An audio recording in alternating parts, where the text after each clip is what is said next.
Hello friends, कैसे हो आप। मैं हूं अनु और आप देख रहे हैं मेरे यूट्यूब चैनल मैथ क्लासेस में। आपका स्वागत है और अभिनंदन है। तो आज की वीडियो में मैं आपको बताने जा रही हूँ एक्सरसाइज 4.3 का क्वेश्चन नंबर 8 जो कि क्लास 9th के लिए है। तो आइए क्वेश्चन पे आते हैं। लिखा है अमेरिका और कनाडा जैसे देशों में तापमान फ़ारेनहाइट और में मापा जाता है, जबकि भारत जैसे देशों में तापमान सेल्सियस में मापा जाता है। ये सबको पता है। यहाँ फ़ारेनहाइट को सेल्सियस में रूपांतरित करने वाला एक रैखिक समीकरण दिया गया। देखिए वहाँ फ़ारेनहाइट को सेल्सियस में मतलब कन्वर्ट करने के लिए एक इक्वेशन दिया गया है, जो कि ये है F is equal to 9.5 into C plus 32 दिया गया। ये एक इक्वेशन, ठीक है। और उसके अकॉर्डिंग एक कुछ क्वेश्चन दिए गए हैं 1 2 3 4 5 करके, उसे हमें सॉल्व करना है। तो फर्स्ट क्या है, लिखा है सेल्सियस को एक्स अक्ष, मतलब ये हमारा एक अक्ष होता है ना, एक्स अक्ष और वाई अक्ष, पता है ना आपको। तो लिखा है सेल्सियस को एक्स अक्ष, फ़ारेनहाइट को वाई अक्ष मानकर ऊपर दिए गए रैखिक समीकरण का आलेख खींचिए। ये जो समीकरण दिया गया इसका आलेख खींचना है, जबकि क्या मानना है, एक्स अक्ष को सेल्सियस और वाई अक्ष को फ़ारेनहाइट मानना है। तो बहुत ही आसान क्वेश्चन है, आइए इसे सॉल्व करते हैं। देखिए हमने एक शीट पे लिख रखा है। देखिए हमने प्रश्नानुसार लिखा है सेल्सियस को बोला एक्स अक्ष मानने और फ़ारेनहाइट को वाई अक्ष, ठीक है। अब प्रश्न के अनुसार बोल रहे हैं कि फ़ारेनहाइट को एक्स मानना है, तो फ़ारेनहाइट हम ये इक्वेशन एक दिया गया था F is equal to 9/5 into C plus 32। तो फ़ारेनहाइट को वाई मान लिए प्रश्न के अनुसार, और 9/5 और सेल्सियस को एक्स मान लिया प्रश्न के अनुसार प्लस 32। ये एक इक्वेशन बन गया है ना, बना का है भी था, लेकिन बस हमने कुछ चेंजेस लाए हैं, एफ के जगह पर वाई और सी के जगह पर एक्स, ठीक है। अब इसको उसी तरह जैसे हम क्वेश्चन नंबर 7 में एक टेबल बनाए थे, उसी तरह इसमें भी एक टेबल बनाएंगे जो एक्स का वैल्यू और वाई का वैल्यू उसमें लिखा रहेगा, और उसके अनुसार फिर हम इसका आलेख खींच देंगे। क्वेश्चन सॉल्व हो गया, क्लियर है। तो देखिए इस इक्वेशन में हमने एक टेबल बना लिया है। x का मान 10 रखें तो y का वैल्यू क्या आ गया 50। तो हमने टेबल में पुट कर दिया x का वैल्यू 10 तो y का वैल्यू 50। उसी तरह x का वैल्यू 20 रखें तो y का वैल्यू 68 आया। ये हमने टेबल बना लिया। इस बार तो हमने 2 ही टेबल बनाए हैं, पिछले बार तो हमने 3 वैल्यू को रखा था। आप चाहे तो 5 10 15 जितने भी वैल्यू रख सकते हैं, ठीक है। तो 2 वैल्यू रखे हैं। तो अब इसका आलेख कैसे खींचेंगे, देखिए 10 का अंतराल लेकर अक्ष बना रखा है हमने। उसके बाद इस वैल्यू को पुट करेंगे। देखिए x का वैल्यू 10 तो x अक्ष पे जाएंगे, इसका वैल्यू 10, y का वैल्यू 50 तो y ये है हमारे पास, तो 50 का है यहाँ, तो यहाँ से डॉट लाइन और इस साइड से ये डॉट लाइन, तो दोनों डॉट लाइन कहाँ पे मिले, एक पॉइंट पे, तो इस पॉइंट को कवर कर रखा।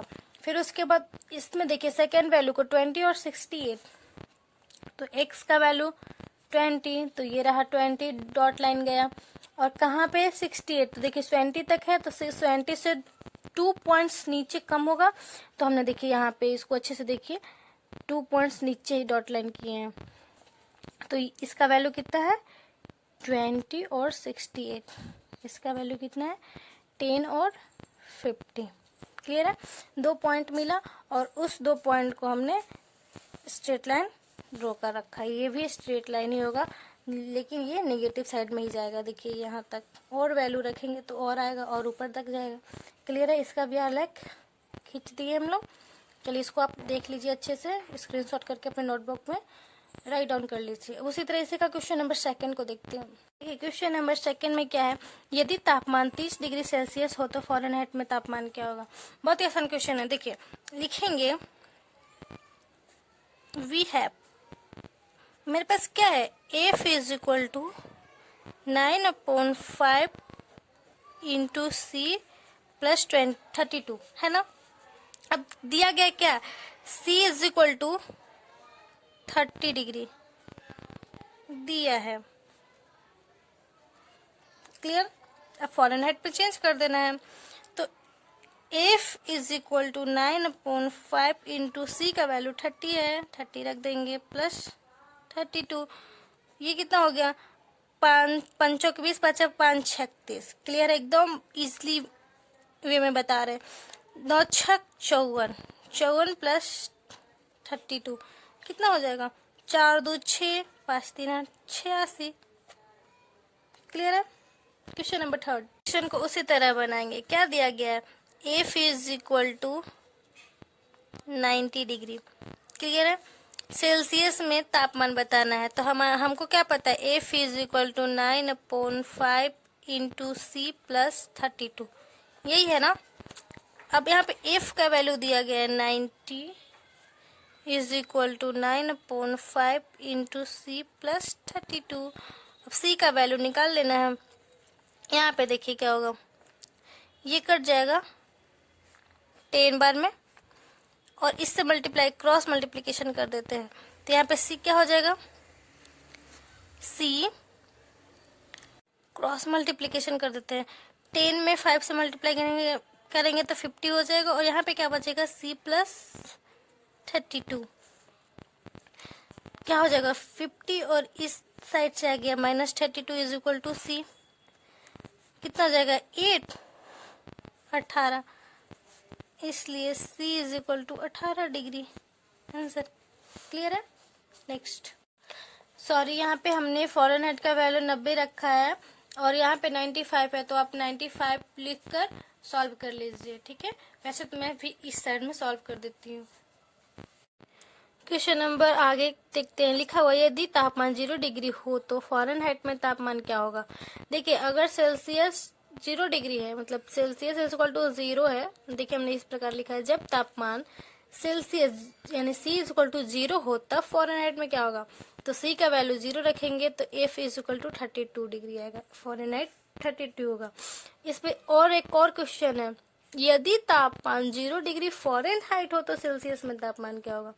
जब F इज इक्वल टू 0 हो तो फिर इसका तापमान सेल्सियस में क्या होगा। तो देखिए, हमने यहाँ पे लिखा है, जब तापमान F इज इक्वल टू 0 हो तो F इज इक्वल टू, ये हमें इक्वेशन था, और F इज इक्वल टू 0 रख दिया, क्योंकि F इज इक्वल टू 0 हो तब क्या होगा। तो फिर उसके बाद C का वैल्यू निकाले तो ये माइनस में आया। क्लियर है, आप इसे भी स्क्रीनशॉट कर लें और अपने नोटबुक में लिख लें। अब उसी तरह क्वेश्चन नंबर 5 में क्या है, लिखा है, क्या ऐसा भी कोई तापमान है जो फ़ारेनहाइट और सेल्सियस दोनों के लिए संख्यात्मक समान है, यदि हाँ तो उसे ज्ञात कीजिए।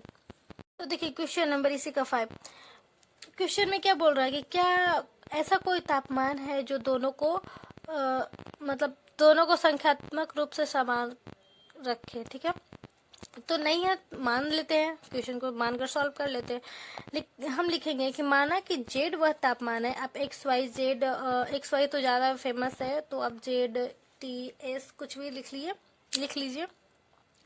तो हमने लिखा है, माना कि जेड वह तापमान है जो फ़ारेनहाइट और सेल्सियस दोनों को संख्यात्मकता रूप से समान है। ठीक है, ये क्वेश्चन सही हमने लिखा है। ठीक है, ज़्यादा कुछ क्वेश्चन सही, आंसर में लैंग्वेज लिखने के लिए भी थोड़ा बहुत आना चाहिए।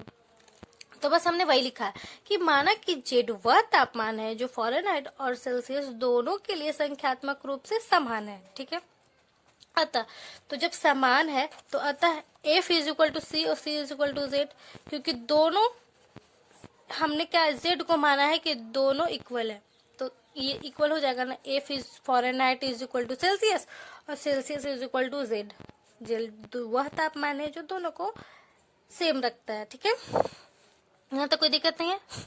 अब चलिए, अब हम जानते हैं कि क्वेश्चन में दिया गया है कि F is equal to 9/5 × C + 32, ये एक इक्वेशन है। तो इसमें हम क्या करेंगे ना कि F इज इक्वल टू भी Z होगा और C इज इक्वल टू भी Z होगा, तो F के जगह पे भी Z पुट करेंगे और C के जगह पे भी Z पुट करेंगे, और फिर इक्वेशन को सॉल्व करके Z का वैल्यू निकाल देंगे। जितना डिग्री आएगा उतना वह तापमान जो है वो दोनों को सेम रखेगा संख्यात्मक रूप से। चलिए, आ गई बात समझ में। तो देखिए, हम क्या कहें कि F इज इक्वल टू भी Z रखेंगे और C इज इक्वल टू भी Z रखेंगे, हमने लिख रखा। क्लियर है। अब इसको सॉल्व कीजिए, ये तो सिंप्लीफिकेशन है, आप सॉल्व कर ही लेंगे। तो देखिए इसमें एलसीएम लिए 5 और ये आया 9z प्लस 160। अब यहाँ पे क्रॉस मल्टीप्लीकेशन कर दिए तो 5z is equal to 9z plus 160 और z को एक साइड और बिना z वाले को एक साइड, तो 5z minus 9z is equal to 160। 9 में से 5 जाएगा तो माइनस में -4z होगा और इज इक्वल टू 160। z का वैल्यू क्या हो जाएगा 160 अपॉन माइनस में 4, तो क्या हो जाएगा 40 बार में कट जाएगा, तो z का वैल्यू -40 डिग्री। जो ये एक ऐसा तापमान है कि दोनों को सेम रखेगा संख्यात्मक रूप से। तो अगर मेरी वीडियो आपको अच्छी लगी तो please like, subscribe and share जरूर से जरूर करें और बेल आइकन को प्रेस तो और ही करें ताकि नेक्स्ट आने वाली मेरी वीडियो आप तक आसानी से पहुंच जाए। Thank you for watching video to all viewers. Bye bye.